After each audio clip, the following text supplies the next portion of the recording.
In a universe of lightning wielders and galaxy travelers, grief remains the one force physical power cannot stop. Physical invulnerability offers no protection against the paralysis of emotional trauma. After centuries of watching his family and friends perish, Thor has sculpted himself into a state of physical perfection. He spends his days bouncing from one violent encounter to the next, a loud, rhythmic distraction designed to mask his profound isolation and his fear of loving again. Dr. Jane Foster faces a different reality. As an elite scientist, she possesses one of the sharpest minds on Earth, yet she is up against a biological clock that cannot be outsmarted. Her body is failing, and her stage 4 cancer diagnosis is a problem no equation can solve. Then there is Gorr, a man whose faith was forged in a brutal desert, only for him to watch his young daughter perish from starvation. When he finally locates the god he worshipped, he finds a deity who mocks his suffering and celebrates his own safety. This collision of cosmic power and human frailty asks a difficult question. When faced with inevitable mortality and unfair loss, do you close your heart to the world or fight to keep it open?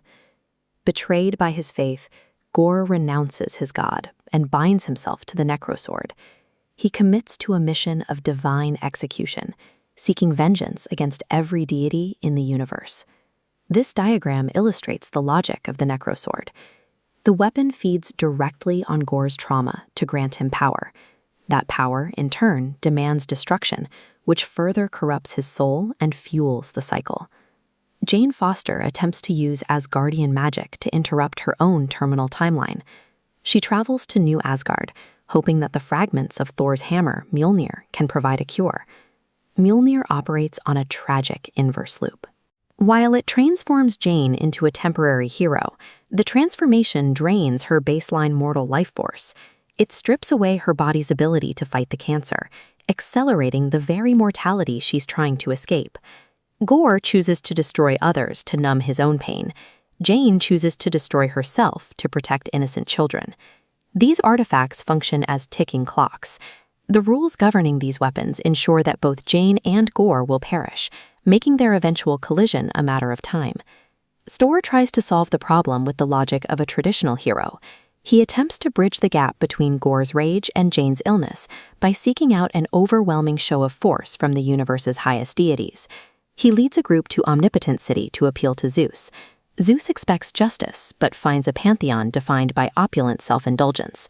Zeus refuses to intervene. He prioritizes his own comfort and admits a fear of the necrosword, choosing to hide in his golden city while lesser gods and mortals are slaughtered. Watching his former hero cower, Thor realizes that these deities lack empathy because they have never had to face real loss. Their endless immortality has made them callous. Thor realizes that supreme power is a hollow pursuit if it's divorced from the willingness to suffer for someone else. The conflict reaches the gate of eternity. Gorr stands at the altar, poised to make a wish that will erase every god from existence. Jane Foster uses the last of her life force for one final strike, shattering the obsidian blade of the necrosword, ensuring her immediate death. With the portal open, Thor realizes he cannot physically stop Gorr's request. Instead of continuing the fight, he drops his weapons.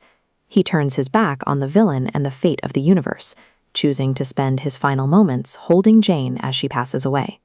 Witnessing a god choose love and vulnerability over survival breaks the logic of Gorr's hatred. The god of thunder has finally proven Gorr's assumptions about the divine wrong. Moved by Thor's display of devotion, Gorr abandons his plan for cosmic revenge. He uses his wish at the Gate of Eternity to resurrect his daughter. As the necrosword's corruption finally claims his life, Gorr asks Thor to protect the child.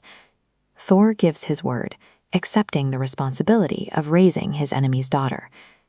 Thor has transitioned from a warrior fleeing attachment to a father raising a girl named Love. He is now teaching her to control her own immense power so she can protect others. By choosing to raise Love, Thor is willingly opening himself up to the exact grief he spent years running from. he has accepted that the risk of loss is the price of connection. Maintaining a heart soft enough to love, knowing full well it will eventually break, is the only way to endure a universe defined by loss. Heroism is the choice to remain vulnerable in the face of certain suffering.